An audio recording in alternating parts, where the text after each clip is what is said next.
여러분 반갑습니다. 성경대로를 시작합니다. 이제 말세에 나타내신 복음의 실체들을 공부하기 전에 기초 공부를 하는 시간입니다. 오늘은 율법의 모든 말씀을 지킬 수 있을까? 이 부분에 대해서 말씀을 드리도록 하겠습니다.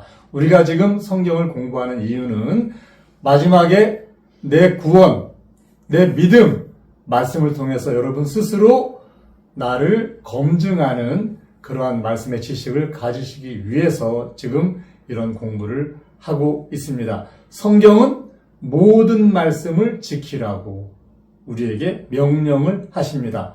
과연 지킬 수 있나요? 그러면 교회에서는 어떻게 가르치나요? 개신교에서는 율법은 완전한 순종을 요구한다. 그러나 인간은 그것을 온전히 지킬 수 없다. 율법은 하나님의 말씀을 지킬 수 없다고 개신교는 단언을 합니다. 그래서 믿음으로 온전케 된다. 이렇게 얘기를 합니다. 그래서 믿으면 된다. 이렇게 얘기를 하는데요. 새 언약 시대에서 우리가 새 언약을 통한 하나님 앞에 온전케 되는 것, 이것은 성경적인데, 그런데 이 전제를 율법과 연결해서 율법을 지킬 수 없다고 하는 부분, 이 부분 여러분 오늘 한번 성경을 통해서 알아보도록 하겠습니다. 이 법에 접근하는 시각, 그럼 내가 이대로 지키고 있나 없나? 이 부분 사도행전 17장에 보면요, 베레아 사람들에 대한 얘기가 나옵니다. 이제 바울과 실라가 유대인의 회당에 들어가서 사람들을 가르칩니다. 그런데 베레아에 있는 사람들은 데살로니가에 있는 사람들보다 더 신사적이어서 간절한 마음으로 말씀을 받고, 첫째, 이것이 그러한가 하여, 둘째, 날마다 성경을, 셋째, 상고한다. 이렇게 사도행전 17장에 기록되어 있는데요. 이들은 말씀을 들으면 오늘 내가 들은 말씀이 바울 목사님이 나에게 설교하신 회당에서 가르치신 이 말씀이 진짜 맞나? 틀리나? 그럼 성경에서 어떻게 기록되어 있나? 이거 매일매일 확인하는 거예요. 그러한가 하여. 바울의 설교를 무조건 믿은 게 아니에요. 이 말씀이 성경과 하나님의 말씀과 일치하는지 검증을 했습니다. 베레아 사람들. 신앙은 맹목적인 게 아니잖아요. 믿음은 들으면서 나는데, 누가 한 얘기를 내가 온전히 믿으려고 하면 그 믿음은 반드시 성경을 통해서 나온 말씀이어야 되잖아요. 이거를 검증하는 거예요. 그리고 확인하고 나서, 분별하고 나서 믿는 거예요. 이들은 그러한가 하여 날마다 한 번 듣고 끝나는 게 아니잖아요. 우리는 하나님 나라에 가는 그날까지, 우리 일생이 끝날 때까지 말씀을 듣고 기도하고 또한 늘 공부합니다. 날마다 한 번 듣고 끝나는 게 아니에요. 매주 교회 가시잖아요. 들을 때마다 지속적으로 반복적으로 공부하고 탐구해야 됩니다. 말씀은 일회성이 아니잖아요. 우리 삶이 끝나는 그 순간까지 계속 성경과 확인을 해야 되는 그런 진리잖아요. 여기에 세 번째, 상고한다 이렇게 되어 있는데요. 상고한다의 헬라어 원뜻은 자세히 조사하다, 법정에서 신문하듯 따져보다, 이런 의미의 말이에요. 단순히 읽는 게 아니라 깊이 있게 분석해보고 성경과 맞는지 대조해보는 것. 이게 맞나? 이것이 그런 거 맞아? 날마다 성경을 대조해보는, 상고하는 거예요. 여러분들도 이렇게 하나님을 섬기셨으면 좋겠어요. 말씀은 듣는 것만으로는 충분하지가 않습니다. 반드시 성경을 통해서 확인해야 됩니다. 신앙은 감정이 아니거든요. 이건 진리 위에서 검증받고, 검증받은 말씀 위에 집을 지을 때 이 집이 흔들리지 않습니다. 비가 와도 창수가 나도 넘어지지 않습니다. 반드시 말씀을 들으면 일단 들으셨죠? 듣고 그 다음에 확인하고 말씀을 통해서 확인했으면 확신하는 그런 과정 반드시 거쳐야 된다고 생각을 합니다. 앞으로 이 땅에 예수님께서 재림하시는 일이 머지않아 있을 텐데요. 성경에 개인의 심판이 아니라 인류 전체의 심판을 한 사례가 딱 한 번 있었죠. 그것은 바로 노아 시대의 물심판에 관련된 이야기입니다. 창세기 6장부터 쭉 나오는데요. 하나님이 땅 위에 사람 지으신 것 한탄하시고 마음에 근심하시고 이제 도저히 참을 수가 없는 그런 상황까지 왔어요. 이제 내가 창조한 사람과 동물, 공중의 새까지 전부 다 내가 쓸어버리겠다. 하나님이 지으심을 한탄하시면서 결심을 하십니다. 그리고 노아에게 방주를 지으라고 명령하세요. 노아는 당세의 완전한 자다 이렇게 기록되고 있는데요. 방주를 짓는 규격을 노아에게 알려주십니다. 그런데 노아는 성경에 기록되기를 명하신 대로 다 준행했다. 자기 생각대로 방주 짓지 않았어요. 자기 지혜, 자기의 지식 하나도 개입시키지 않았어요.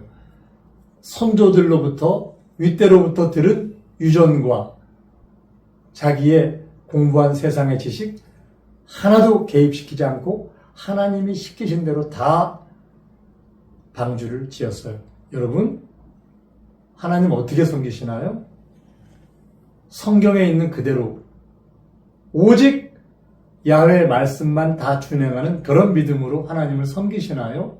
아니면 그 말씀 속에 세상의 지식이 들어오고 신학이 들어오고 유전과 교리가 들어오는 변질된 가르침을 통해서 하나님을 섬기시나요? 노아에게 명령하십니다. 너와 내 온 집은 방주로 들어가라. 그리고 정결한 짐승, 부정한 짐승 방주에 들여라. 이 말씀도 다 준행했습니다. 하나님 말씀은 다 준행해야 돼요.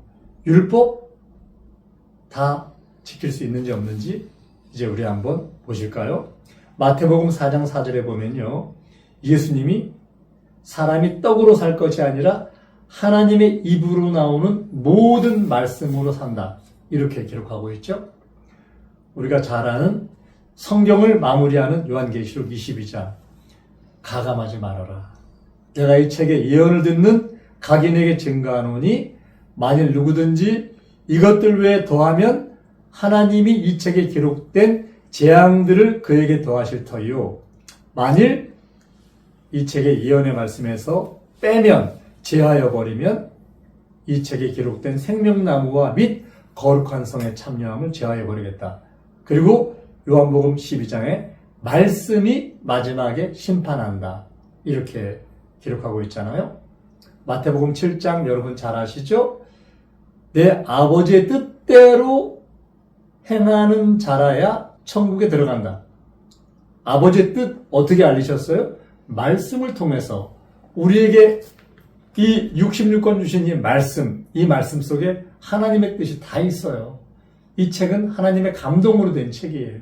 그러니까 이 아버지의 뜻대로 행하는 자, 말씀에 기록된 대로 행하는 자라야 하나님 나라에 들어갈 수 있어요. 아무리 주여 주여 해도 마지막에 못 들어가는 사람 너무 많습니다.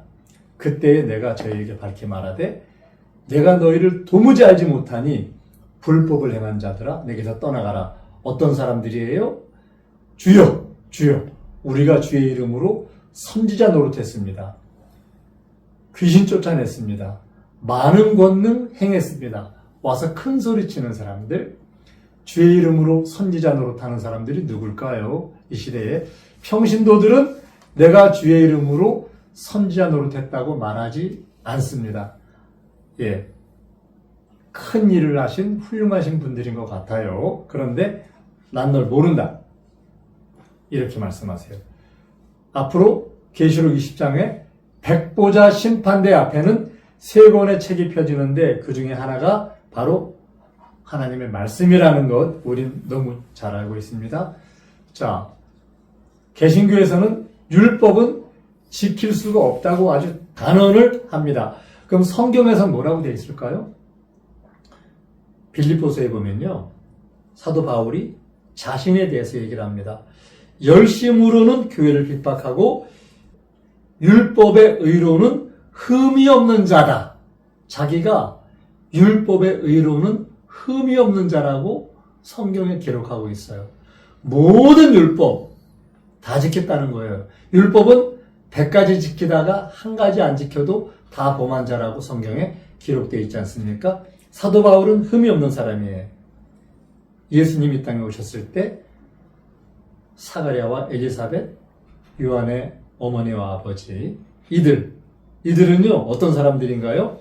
하나님 앞에 의인인데 주의 모든 계명과 율례대로 흠이 없이 행한 사람들이에요. 모든 율례와 계명, 율법대로 성경의 율법을 지켜서 흠이 없다고 인정한 사람 많습니다. 그런데 왜 개신교에서는 율법은 인간은 전혀 지킬 수 없다고 하죠? 그 교리 어디서 나왔나요? 성경에서 나왔나요? 어디서 나왔나요? 부자 청년이 예수님께 와서 예수님이 너 율법 지켰냐고 물으니까 이 모든 것을 내가 지켰사오니 아직도 뭐가 부족합니까? 하고 예수님께 여쭤봅니다. 예수님이 인정하셨습니다. 모든 것을 아시는 예수님이 그 청년의 모든 것을 지키는 그 율법의 온전함을 인정하셨습니다.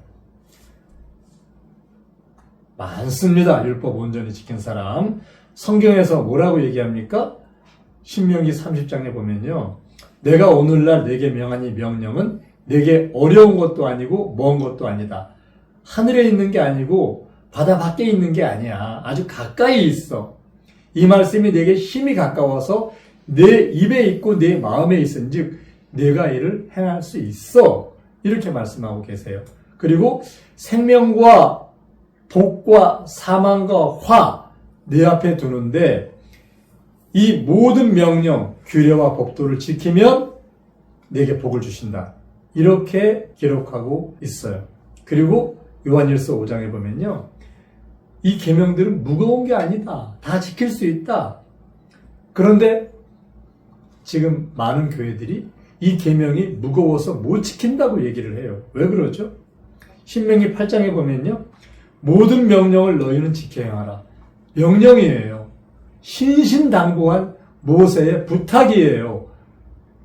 모든 명령 너희는 지켜 행하라. 너희가 40년 동안 광야길을 걸었지. 그거는 하나님이 내 마음이 어떠한지 그 명령을 지키는지 아니 지키는지 알려고 시험한 거야. 이렇게 모세가 얘기를 합니다. 그리고 신명기 8장에 야훼 입으로 나오는 모든 말씀으로 사는 것을 너희로 알게 하려고 광야길을 걷게 하셨다. 이렇게 얘기합니다. 신명기 12장 32절에 보면요. 내가 너희에게 명하는 이 모든 말을 너희는 지켜 행하고 그것에 가감하지 말아라. 모든 말 지켜서 행하고 더하거나 빼지 말아라. 지금 수많은 교회의 그 가르침, 수많은 교파의 가르침, 하나님의 말씀을 빼고 더하는 것 너무 많습니다. 여러분들이 진실한 마음으로 하나님의 말씀을 펴서 예수님의 마음으로 성경을 상고한다고 하면 여러분들이 하나님을 바로 섬기는지 바로 못 섬기는지 알 수 있어요. 신명기 27장 26절에 보면요. 율법의 모든 말씀을 실행하지 아니하는 자는 저주를 받을 것이라 할 것이요. 모든 백성은 아멘 할지니라. 이렇게 기록하고 있어요. 무서운 얘기 아닙니까? 모든 말씀을 실행하지 않는 자는 저주받는다. 그리고 모든 백성은 아멘 해라. 하나님의 말씀이에요. 그런데 이 말씀에는 율법 시대 사람들만 해당이 되나요? 우리도 포함됩니다. 왜 교회에서 설교자들은 율법을 지킬 수 없는 법이라고 얘기합니까? 여러분, 말씀을 통해서 판단하시고 자유케 하는 온전한 그리스도의 율법 온전히 순종하셔서 하나님 나라 넉넉히 들어가시기를 예수님의 이름으로 부탁을 드립니다. 성경대로